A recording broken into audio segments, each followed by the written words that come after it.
back. I'm so glad that you're here. Well, it's been another busy week.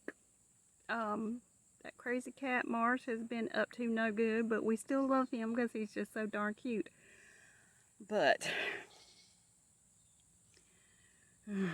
kittens. But this week we have been busy. Actually, some of the footage you'll see is not from this past week. My working out in the chicken yard. That was actually a couple weeks ago, but I'm just now getting around to it, but it's okay. And I have a recipe I wanted to share with you. And then I did something cool. I cleaned off my porch. And I've had to do it again since then because it got messy again, but I cleaned it off and I was so glad. I mean, it does look good, and I can't wait until the next video. I'm not real sure when I will get out all of my fall decor and figure out where I'm going to put everything. And I have decided, if I can stick to my guns, not spend anything for fall decor, because I really do have plenty. But it's just so fun and so cute when you see all that stuff in the store and you just want to buy something. So I try not to go in the stores, but sometimes you just gotta. But so I might just go to Dollar Tree. I'm not real sure, but I'm not going to spend a whole lot because I do, like I said, I have plenty, and just get to decorating because I love to decorate for the holidays. And I am one of those people that I don't decorate for Christmas until after Thanksgiving. So my fall decor is going to be up a while, probably longer than any other decor. But it's okay. I like fall weather. It's beautiful. So we're going to get busy with that. And so just hang around and see what all happened.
Sunday. Guess what? It's time we go to church. No, I'm not ready yet. I'm still having my cup of coffee, thank you.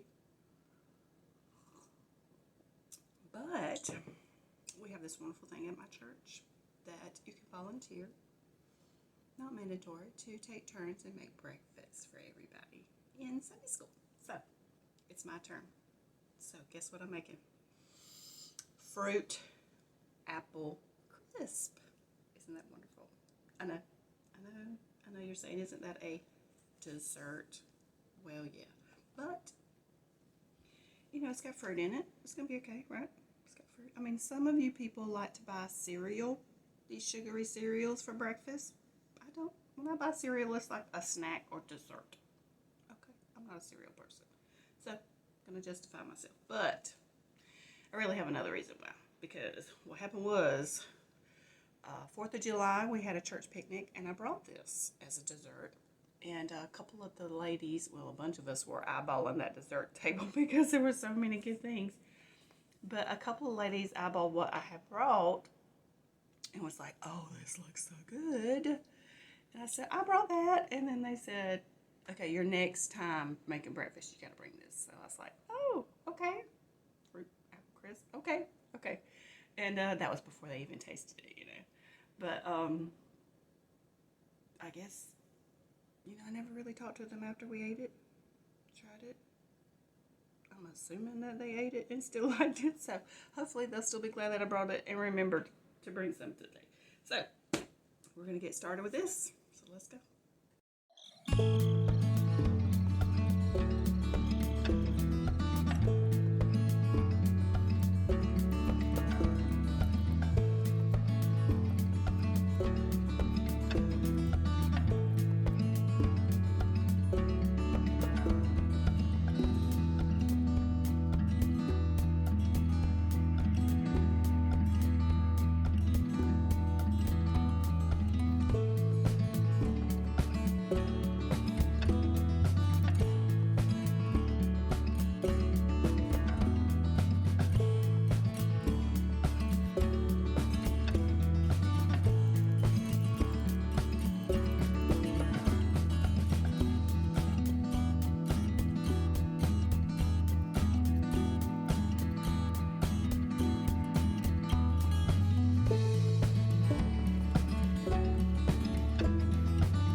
Okay, I hope you can see this. It's getting dark, but I put a fence right over here and a gate to split my chicken yard into two because I'm tired of the roosters fighting with each other, Mr. Romeo right there and Mr. Bojangles. So I've got them over there and they've got coops, and then this is the coop for over in here, and I brought up that fence again. Yes, it's the same fence, but it is temporary. I needed to I'm going to reinforce the bottom with some chicken wire. But I'm trying to use what I have, being resourceful, because yes, I did watch 9 seasons of Homestead Rescue on Discovery, and I'm using my resourcefulness. But I had part of a fence right here, and then I finished it. So this is a separate pen. That is a separate pen. The really bad spots in that fence, I did reinforce with some hard cloth. But I want to do the whole bottom, but I did do some of it. So that's what I've been working on today. So hopefully, oh, and I put some netting right here because I did see a chicken flying over this. I just hung some netting that I had. Yes, it looks bootleg, but hopefully it will just work because my garden over there is all piddled out and we need to get it ready for the fall. And I don't want my chickens getting into it like they've been doing. So hopefully this will help. And next thing will be to clean out that building because they had been roosting in there some since they were getting out, and poop is all in there and they messed up what I had started doing. So now I got to start back over. So anyways, still lots to do. But yep, this is what I've been working on.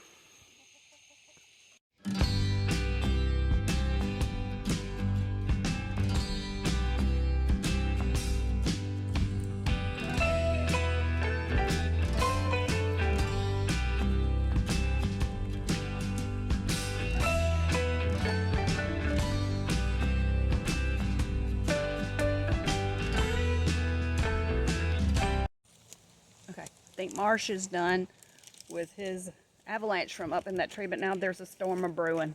It's getting windy out here, so we're going to try to get this not over and done with. I don't want to say that, but I'm having to hold on to my camera. Y'all be still. I'm trying to hold on to my camera so it don't blow away. Okay, but I wanted to quickly share something from the Word of God, and it is, the wind will stop. It is in Matthew 25, verses 14 through, oh gosh, through the end of the chapter pretty much. No, through 30. And it is the parable of the talents. And, it's about the master who is going on a journey. So he calls his servants and he gives them his wealth. And he gives one 5 bags of gold, another 2 bags of gold, and another 1 bag of gold. And he entrusts them with this. So when he leaves, the one with the 5 bags of gold actually gains back 5 more, and the one who had been given 2 bags of gold gains back 2 more in his investment. So that was wonderful. And but the one who had been given 1, he went out and hid it. So of course this is, what other wealth would the kingdom of God have other than the story of the gospel? That is the wealth of the kingdom of God.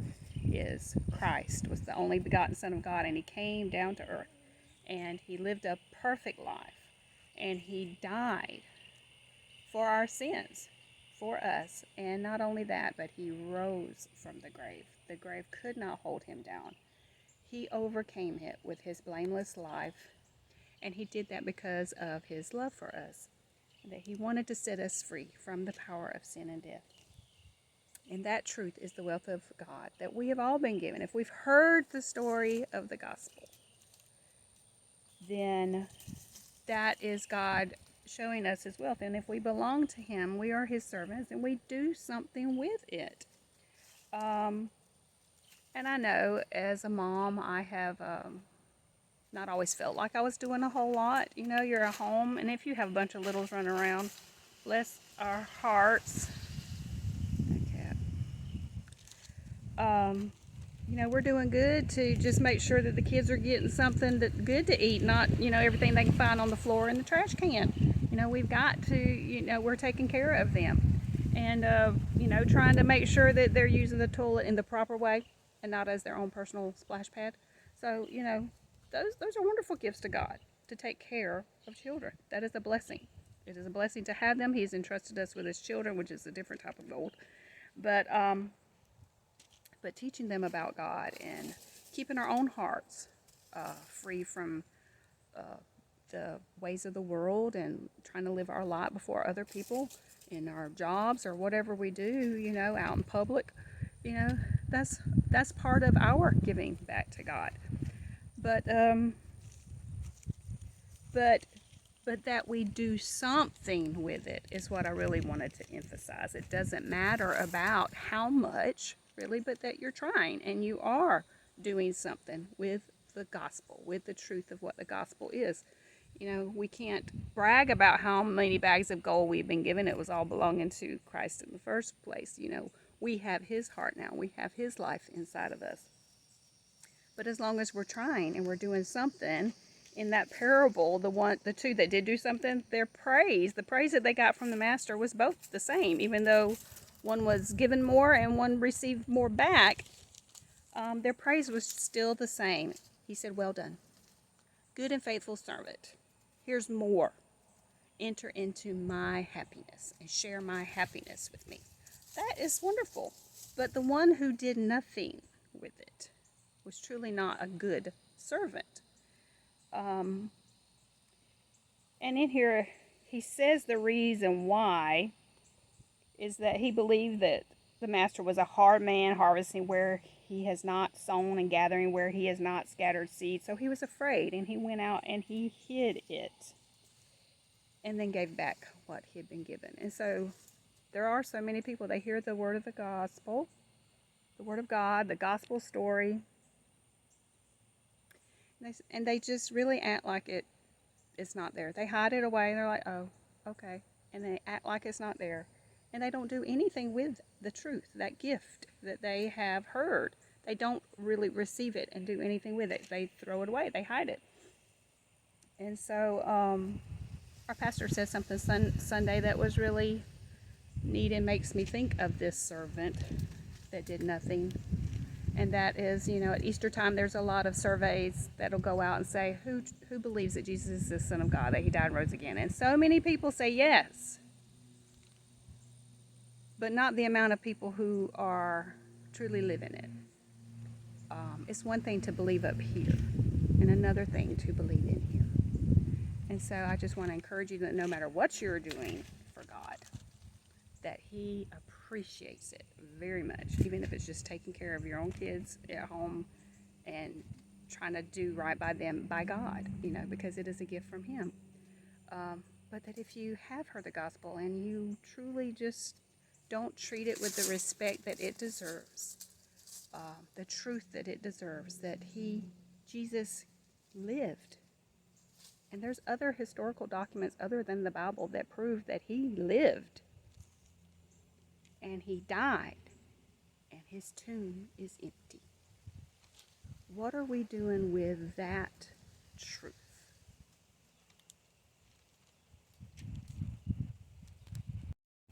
Do you live any differently with that truth than if you didn't have that truth?